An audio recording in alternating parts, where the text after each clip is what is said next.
अच्छा, मन क्यों भटकता है? मन के भटकने का कारण है आपकी इच्छाएं ज्यादा हैं। पहला, मित्रों, स्वागत है आपका हमारे चैनल राधे राधे में।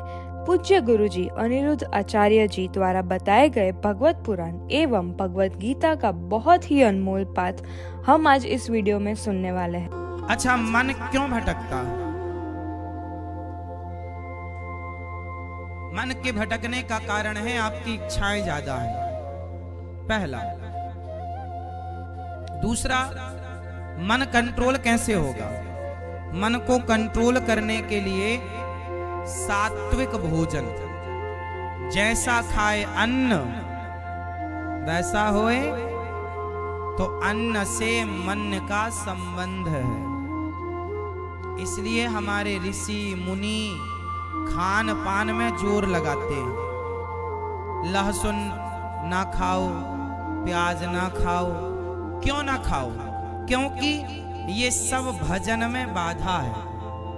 भाई देखो, आप लोग तो लहसुन प्याज खाते होंगे, कोई बात नहीं, आप खाते हैं तो आप खाइए। हम ये नहीं कहते कि आप बंद कर दो, धीरे धीरे आप बंद कर दो तो और भी अच्छा है। पर सवाल ये है कि आखिर लहसुन प्याज को भी खाने से क्यों मना किया जाता? आखिर लहसुन प्याज ने बिगाड़ा क्या है? क्यों? क्योंकि अब जैसे मुझे अपने मन को वश में करना है, बताओ, मुझे अपने मन को वश में करना है, तो जिस आदमी को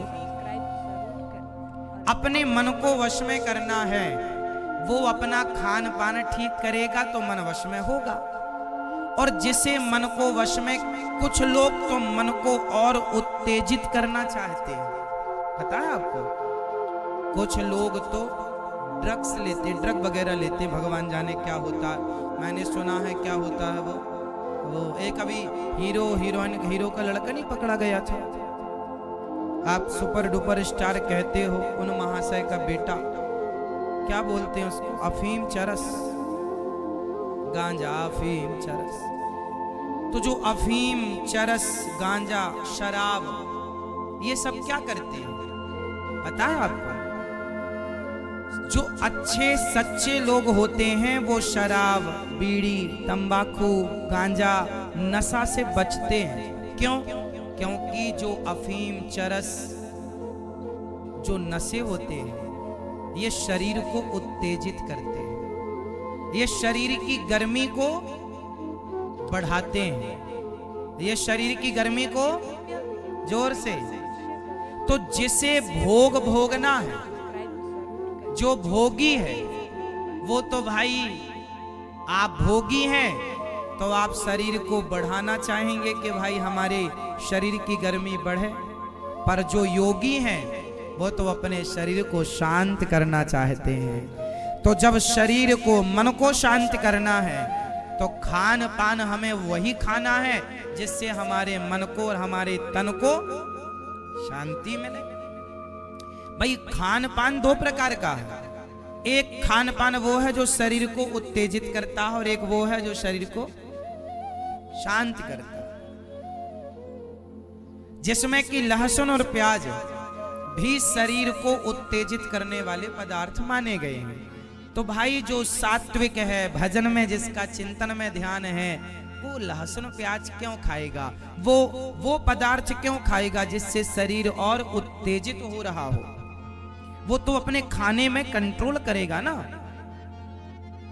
तो जितना सात्विक भोजन होगा उतना सात्विक मन होगा, जितना तामसी भोजन होगा उतना तामसी मन होगा। क्योंकि जैसा अन्न वैसा, अन्न से मन का पूरा संबंध है। इसलिए बड़े बड़े साधु संत ऋषि मुनि ये जंगलों में पत्तियां खा खा के रहते हैं। क्यों? क्योंकि खाने पीने से ही हम भजन करने बैठे हैं, और भजन करने बैठे भगवान को पाने का मन है। और यदि उल्टा सीधा खाएंगे तो मन भोगों में जाएगा, हमारे भजन में बाधा होगी। इसलिए जिस प्रकार मन शांत हो उस प्रकार का खान पान खा के साधु संत अपने मन को जीतते हैं। सिकंदर आया देश जीतने को, हमारे इस देश के साधु संत देश को नहीं अपने मन को जीतना चाहते हैं। इसलिए बड़ा वो नहीं जो देश को जीते, बड़ा वो है जो अपने मन को जीते। क्या जीतने वाला बड़ा है आप बताओ? देश जीतने वाला या मन? हाँ, इसलिए मन जीतो। ध्रुव जी ने अपने मन पर कंट्रोल किया। 6 महीने पर भगवान 5वें महीने पूरे हो, 6ठे महीने भगवान प्रकट हो गए। पुत्र वरदान मांगो। ध्रुव जी से कुछ कहा भगवान ने, मांग लो। ध्रुव जी ने कहा प्रभु क्या चाहूं? जाओ, तुम्हें राज्य की कामना थी, राज्य। ध्रुव जी 36,000 वर्षों के लिए राजा बने, पर ध्रुव जी ना राजा बनकर इतना बड़ा सत्ता पाकर, सम्मान पाकर सात्विक है। आप बड़े बनो, कोई मना थोड़ी करता है, पर बड़े होकर भी आप सात्विक बने रहें, इसमें कोई आपत्ति है? कोई बुराई है? बोलो मेरी माँ। ये मांस, ये अंडा, ये शरीर को क्या करते हैं? उत्तेजित करते हैं।